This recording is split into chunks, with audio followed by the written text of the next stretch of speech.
इसी क्वेश्चन में पूछा जाएगा कि न्यूनतम दूरी क्या है प्रारंभिक और अंतिम बिंदु के बीच। शेडो मतलब परछाई।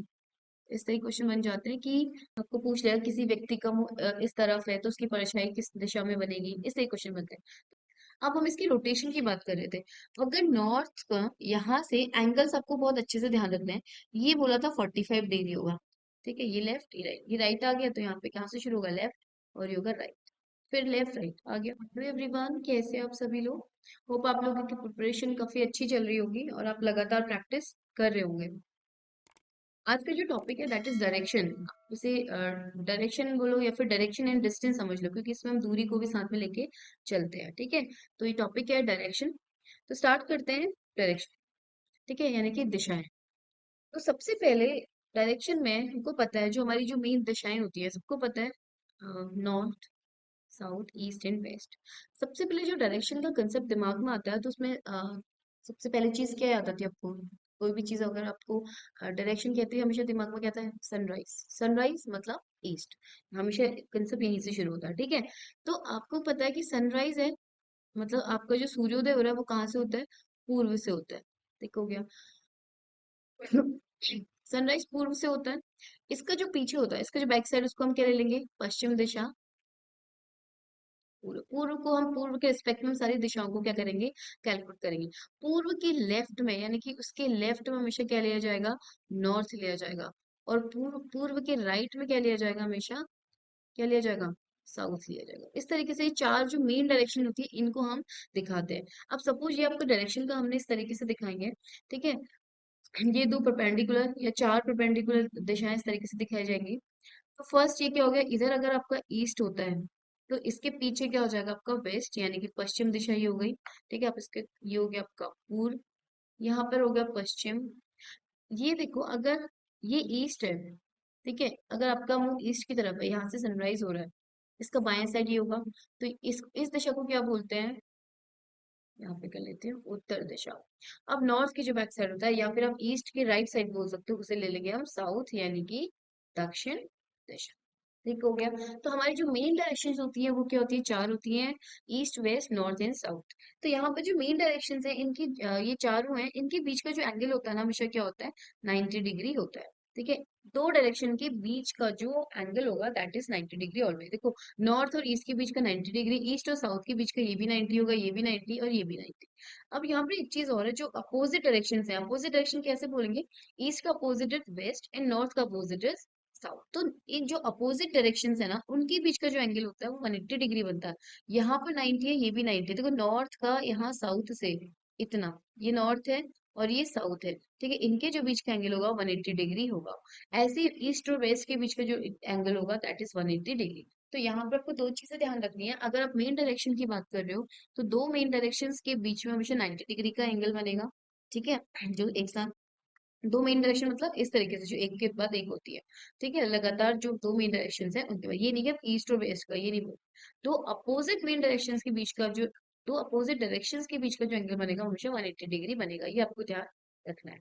ये हो गई मेन डायरेक्शन। इसके बाद इसमें ना सब डायरेक्शंस आती हैं। सब डायरेक्शंस मतलब, अब हमने मेन डायरेक्शंस पढ़ी है, हम इसको ऐसे दिखा सकते हैं, नॉर्थ, साउथ, ये हमारा ईस्ट है और ये हमारा वेस्ट है। तो यहाँ सबको एक कंसेप्ट और समझना पड़ेगा। नॉर्थ है तो नॉर्थ के समझते हुए इधर राइट इधर लेफ्ट, यहाँ पे दो डायरेक्शन और आ जाती है, लेफ्ट एंड राइट। ये लेफ्ट एंड राइट ना पर्टिकुलर आपको दिया रहेगा। जैसे आपका मुंह नॉर्थ की साइड है तो आपका राइट कहाँ होगा, इधर। लेफ्ट किधर होगा, इधर। ये याद रखना है। उसके बाद आपको इसके, इसको देखते हुए बढ़ते रहना है। यहाँ पे आ रहा है तो इधर पे क्या आएगा, एल, और यहाँ आएगा आर। ऐसे सोचो, ऐसे याद रखो, या फिर ऐसे याद रखो कि आपका मुंह ईस्ट की तरफ है, ये राइट होगा, ये लेफ्ट होगा। वरना अपने नोट्स में एल और आर लिखते हैं, अब आप इसको क्या लिखो, अल्टरनेट लिखते जाओ, लेफ्ट राइट। यहाँ पे हो जाएगा लेफ्ट राइट। ठीक है, ये लेफ्ट ये राइट, ये राइट आ गया तो यहाँ पे कहाँ से शुरू होगा, लेफ्ट, और ये होगा राइट। फिर लेफ्ट राइट आ गया। साउथ की तरफ मूव हो तो ये इसका राइट, ये लेफ्ट। वेस्ट की तरफ move हो तो मेरा ये left। इस तरीके से भी आप याद कर सकते हो। अदरवाइज आप क्या करेंगे, नॉर्थ में एल आर लिखो, फिर आप एल एम, फिर एल एम, फिर एल आर, इस तरीके से क्लॉकवाइज लिख लो। तो आपके डायरेक्शन के लेफ्ट राइट पे आपको काफी इजीली याद हो जाएंगे। अब यहाँ पर जब नॉर्थ से राइट साइड को जाते हैं तो ये वाली डायरेक्शन हमें मिलती है।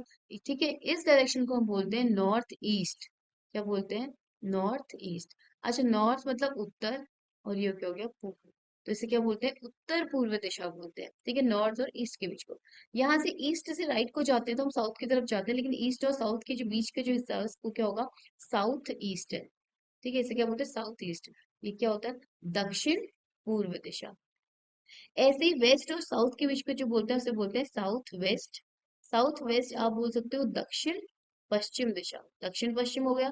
फिर हम वेस्ट की तरफ गए इस तरीके से रोटेट करते हुए, तो यहाँ पर वेस्ट और नॉर्थ के बीच में जो आएगा उस हिस्से को बोलते हैं नॉर्थ वेस्ट, यानी कि आप बोल सकते हैं उत्तर पश्चिम दिशा। इस तरीके से देखो, एक दो तीन चार, ये चार नई डायरेक्शन आई, चार ऑलरेडी पुरानी थी, तो ये टोटल डायरेक्शन हो गई आपकी 8 हो गई, और दो आपके लेफ्ट और राइट हो गई, तो ये क्या हो गया आपकी 10 हो गई। ठीक है, मेन डायरेक्शन चार होती है, north east, north south east west. उसके साथ आपकी चार जो होती है वो क्या हो जाएगी, सब डायरेक्शन आएंगी, north east north west, south east south west. ठीक है, उसके अलावा पर्टिकुलर डायरेक्शंस में आप जा रहे हो तो वहां से कभी लेफ्ट मुड़ना कभी राइट मुड़ना, ये आपके हर डायरेक्शन में क्या होगा, आपका आ सकता है, तो आपको लेफ्ट और राइट का इसमें ध्यान रखना है। ठीक है, इसके अलावा रोटेशन की बात करते हैं। ठीक है, लेफ्ट और राइट तो हमें देख लिया कि किस तरीके से था, लेफ्ट राइट का आपने कंसेप्ट समझा। ठीक है, अब रोटेशन की बात करते हैं कि किस तरीके से क्या होगा, दिशाओं को रोटेशन होता है। दिशाओं का रोटेशन कैसे होगा, अभी ये तो आपको बिल्कुल ध्यान रखना है कि ये नॉर्थ है, यहाँ पर आप साउथ दिखा रहे हैं, यहाँ पर ईस्ट और यहाँ पर वेस्ट। ठीक है, और इसके साथ आप ये भी यहाँ पे ये भी दिखा सकते हैं, ये हो गया आपका नॉर्थ ईस्ट, ये हो गया आपका साउथ वेस्ट। ठीक है, ये वाली दिशा होगी नॉर्थ वेस्ट, और ये हो गई आपकी साउथ ईस्ट, और ये होगी आपकी नॉर्थ वेस्ट। अब देखो, अगर आप नॉर्थ से ईस्ट की तरफ आ रहे हो, ठीक है, आप इस तरीके से जा रहे हो। अच्छा, एक चीज और देख लेते हैं इसमें, यहाँ पर हमने एक चीज नहीं देखी, ये जो सब डायरेक्शन आ रही है ना, ये जो सब डायरेक्शन दो मेन डायरेक्शन के बीच में आ रही है, ये क्या करती है, इनको ना इक्वल इक्वल डिवाइड कर रही है अभी। मतलब ये भी 45 डिग्री है और ये भी 45 डिग्री है, और पूरा 90 है, हमें पता है। तो इसका मतलब एक सब डायरेक्शन और एक मेन डायरेक्शन का जो बीच का एंगल होता है वो हमेशा क्या होता है, 45 डिग्री होता है। देखो, एक मेन डायरेक्शन और एक सब डायरेक्शन, इसके बीच का एंगल 45, इसके बीच का एंगल 45 डिग्री। और दूसरा कंसेप्ट, दो अपोजिट डायरेक्शंस के बीच का एंगल हमेशा 180 होता है, ये इस पे भी अप्लाई होगा।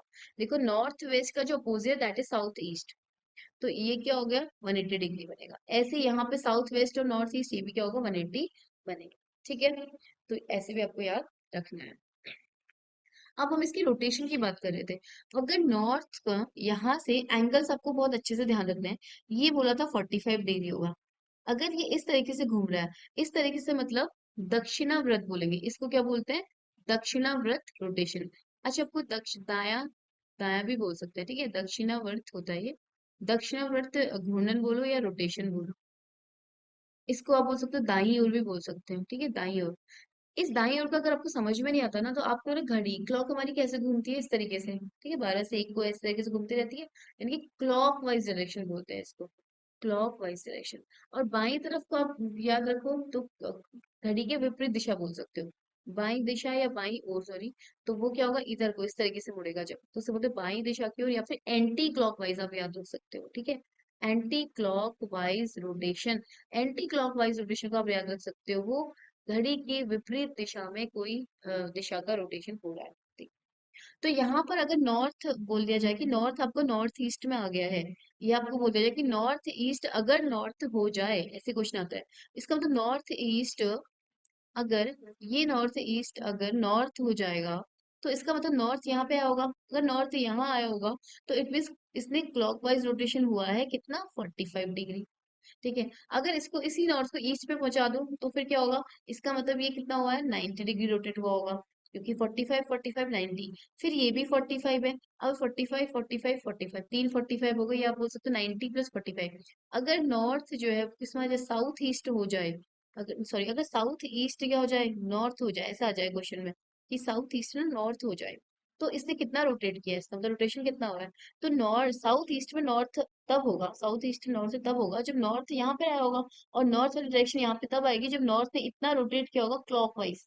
ठीक है, और ये कितना एंगल रोटेट किया, 45 45 45, यानी कि 135 डिग्री रोटेशन करा तो आया।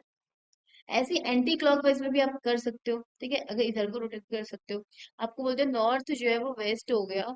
ठीक है, अगर वेस्ट है, नॉर्थ नहीं, वेस्ट अगर नॉर्थ हो जाए, तो इसका मतलब रोटेशन का एंगल कितना होगा, इस तरीके से क्वेश्चन बन गया। अगर वेस्ट अगर नॉर्थ हो गया, ठीक है, पश्चिम दिशा अगर उत्तर होती इसका मतलब ये उत्तर यहाँ पे हुआ होगा, तभी तो ये वेस्ट को उत्तर कह दिया। और ये उत्तर दिशा पश्चिम कही गई है, तो इसका मतलब उत्तर का यहाँ पे रोटेशन हुआ। रोटेशन कितना हुआ है, एक तो एंटी क्लॉकवाइज हुआ है, ये याद रखना। कितना हुआ है, 90 डिग्री। और अगर ये रोटेट करेगा तो इस सारों को फिर इस तरीके से रोटेशन कर पाएंगे। ठीक है, आपको रोटेशन को ध्यान रखना है। अच्छा, 135 से डिग्री से एक और ज्यादा रोटेट हो गया, 45 डिग्री आगे और आगे, तो अभी क्या हो जाएगा, 180 डिग्री। 180 के बाद फिर आएगा तो 45 डिग्री, फिर 45। इस तरीके से आपको एंगल समझ में रखना है। ये छोटे छोटे जो एंगल्स है ना, सबके सब 45 के हैं। और जो मेन डायरेक्शन के बीच के एंगल है वो 90 डिग्री है। तो जितना रोटेट किया है ना, उतना आप उसको क्या करोगे, ऐड करते रहोगे। ठीक है, ये था इसका रोटेशन। दक्षिणावर्त और आपका क्या हो गया, वामाव्रत बोलो, आप क्लॉकवाइज या फिर एंटी क्लॉकवाइज आप।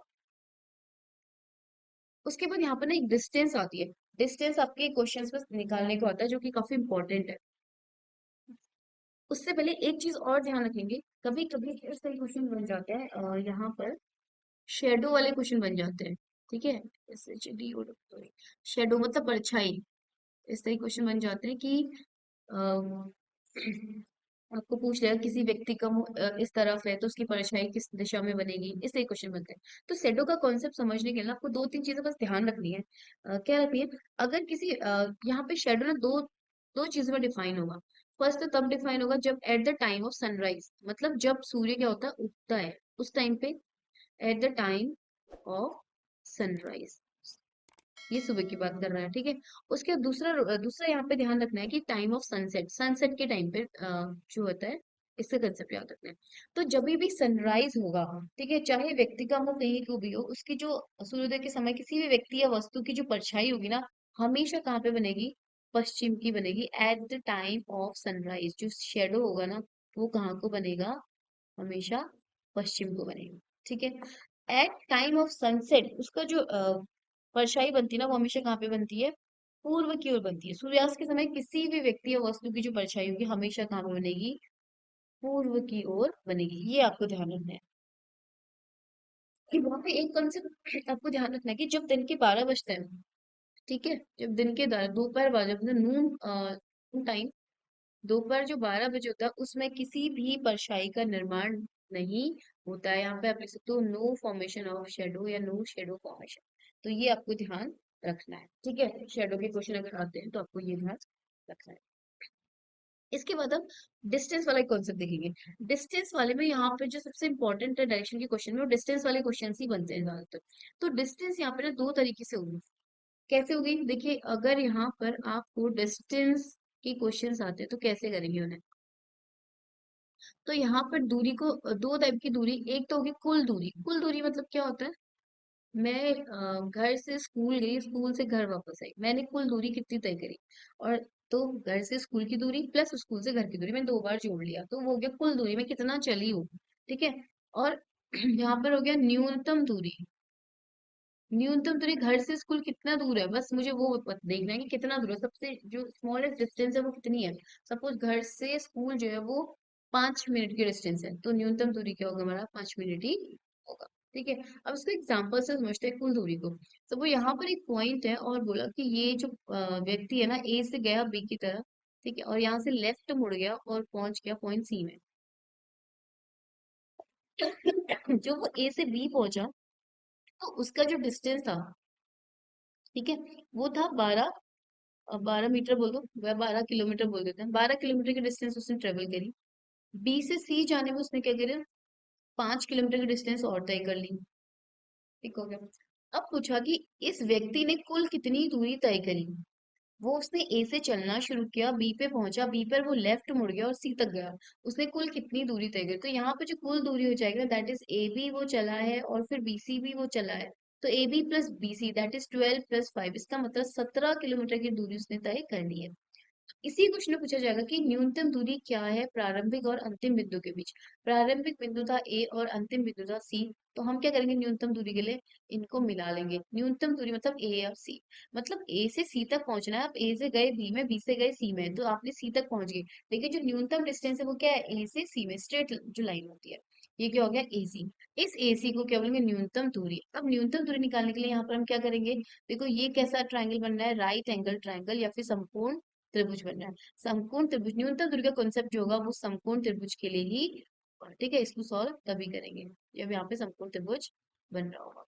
अब इसमें क्या करेंगे, एक चीज ध्यान रखनी है आपको, अगर एक समकोण त्रिभुज होता है, समकोण त्रिभुज ऐसा त्रिभुज होता है जिसमें एक एंगल क्या होता है, 90 डिग्री होता है, ठीक है। तो जो 90 डिग्री का एंगल है, इसकी जो सामने वाली भुजा है ना, इसको बोलते हैं कर्ण। क्या बोलते हैं? कर्ण, हाइपोटेन्यूस, इसको दिखाते हैं कैपिटल लाइन से।